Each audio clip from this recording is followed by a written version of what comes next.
राहुल जी ने जो चुनाव आयोग पर आरोप लगाया है वो आरोप कोई फर्जी नहीं है। गांव का अंतिम पंक्ति का व्यक्ति भी आज राहुल जी को नेता मान चुका है। वो लीडर ओपोजिशन है लोकसभा में और उन्होंने आरोप सबूत के साथ लगाए हैं। उन्होंने प्रेस कॉन्फ्रेंस करी है, आप लोगों को बुलाया है, आप लोगों के सामने सारे विचार रखे हैं, सारी चीजें दिखाई हैं कि किस तरीके से एक ही कमरे में रहने वाले 80 लोगों का वोट कैसे बन सकता है। अरे भाई 80 लोग बड़े मकान में नहीं रह सकते। ये आप सामने देखिए कितना बड़ा मकान है, इसमें 80 लोग नहीं आ सकते। एक ही एड्रेस पर एक ही कमरे में 80 लोगों का वोट होना।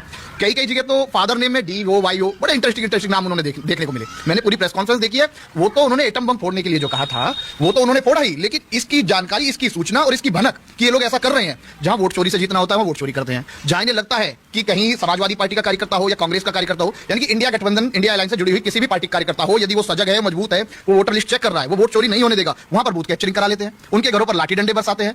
आपको हाल ही में हुए उपचुनाव उत्तर प्रदेश की बता दूं, मैं पूरे हिंदुस्तान पर कहां जाऊंगा, मैं उत्तर प्रदेश की बता दूं। कुंदरकी जैसी सीट जो समाजवादी पार्टी अब तक नहीं हारी, वहां पर इतने बड़े मार्जिन से जीत जाते हैं। वो तो कमाल है, कुंदरकी तो कमाल है। कुंदरकी पर भैया फ्रॉड हुआ है, बूथ कैप्चर हुए हैं, लाठियां चलाई गई हैं, मुकदमे लगाए गए हैं। मीरापुर में मुस्लिम समाज के लोगों को वोट नहीं डालने दिया, जहां उन्हें लगा कि ये समाज, ये बिरादरी, ये पीडीए के लोग, जो पिछड़ा दलित अल्पसंख्यक के लोग तुम्हें वोट नहीं करेंगे, वहां उनको मुकदमे लगाए, लाल कार्ड इशू करे, उनको लाठी डंडे, असला बारूद, बंदूक दिखाए। और हर जगह आप नहीं जानते क्या, मिल्कीपुर में एक वीडियो आया था, एक बुजुर्ग से व्यक्ति थे, वो चुपचाप कान में कह रहे थे कि मैंने 6 वोट फर्जी डाल दिया, अभी 6 डाला, अभी 6 और डाल के आऊंगा। सारे सबूत है, सब कुछ है, लेकिन इलेक्शन कमीशन आंखों पर पट्टी बांधे बैठा है। तो क्यों नहीं राहुल गांधी एफिडेविट के साथ दे रहे, मांग रहा है एफिडेविट? अब उन्होंने शपथ पत्र मांगा है, उसके लिए भी वो आगे काम करेंगे। अरे जो सबूत दिखाए उन पे क्या चुनाव आयोग कर रहा है? सबूत तो जिंदा है ना। अगर मैं आप पे आरोप लगा रहा हूं और सबूत के साथ लगा रहा हूं तो उसके लिए भी एफिडेविट लिख के देना पड़ेगा। जो सबूत उन्होंने पेश किए हैं, प्रेस कॉन्फ्रेंस पे करे हैं, बाकायदा सच्चाई है, आप उन पर कार्रवाई क्यों नहीं करते? बताइए।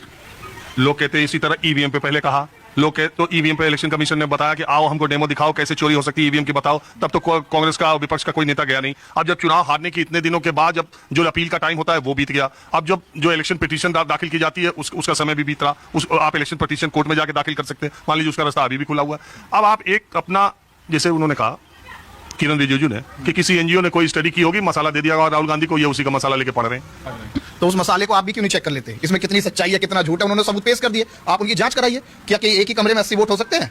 किसी के फादर नेम बड़े इंटरेस्टिंग, कुछ भी W कहीं से, B कहीं से, C कहीं से, E करके बस नाम भर दिया जाता है। ईवीएम का आपने सवाल उठाया, जिसको लेकर के लगातार हम ही नहीं, गांव का अंतिम व्यक्ति भी या शहर का किसी गली मोहल्ले, चौपाल, चौक, चौराया, कोई भी व्यक्ति बैठता होगा, ईवीएम पर वो बिल्कुल भरोसा नहीं कर सकता। जिन देशों ने ये ईवीएम की योजना चलाई थी, अभी आप कह रहे थे कि विपक्ष के नेता बन गए राहुल गांधी, 2 चुनाव में इतना सीट भी नहीं मिला। अगर 99 सीट उनको मिल गई, विपक्ष के नेता बने, उनकी सीटें 2 गुने से ज्यादा हो गई, इंडिया गठबंधन को 240 सीट मिल गई उसी ईवीएम से, तब ईवीएम ठीक है। वही आप तेलंगाना जीत गए, ईवीएम ठीक है। मैंने कहा कर्नाटक जीत गए, ईवीएम। मैंने कहा ना, जहां सजग है, जहां निर्भीक निडर कार्यकर्ता खड़ा है, जो ना डरता डंडों से, ना डरता लाठियों से, वहां पर बेईमानी नहीं होने दी जा रही है। लेकिन जहां इनका चलता है, जहां इनका लोकतंत्र इन्होंने खत्म कर दिया है, वहां ये ईवीएम में भी गड़बड़ी करते हैं, ईवीएम से बेईमानी करते हैं। और जब ईवीएम से नहीं हो पाती, मैं उत्तर प्रदेश की कितनी सीटें बताऊं आपको। अलीगढ़ जैसी सीट मात्र 10,000 वोटों से डीएम साहब ने हरा दिया। फरुखाबाद जैसी सीट, फरुखाबाद जो समाजवादी पार्टी गठबंधन से, कांग्रेस सपा से देवेश साके लड़ रहे थे, 4,000 वोटों से हरा दिया फरुखाबाद जैसी। समाजवादी पार्टी 3 सीटें 4,000 वोट से कम पे जीती भी है। नहीं, कौन सी जीती है? हाँ जीती है लगातार। मैंने कहा ना, देखिए 5,000 से कम मार्जिन पे 6 सीटें उत्तर प्रदेश में जीत हार हुई, 3 सपा ने जीती, 3 बीजेपी ने जीती।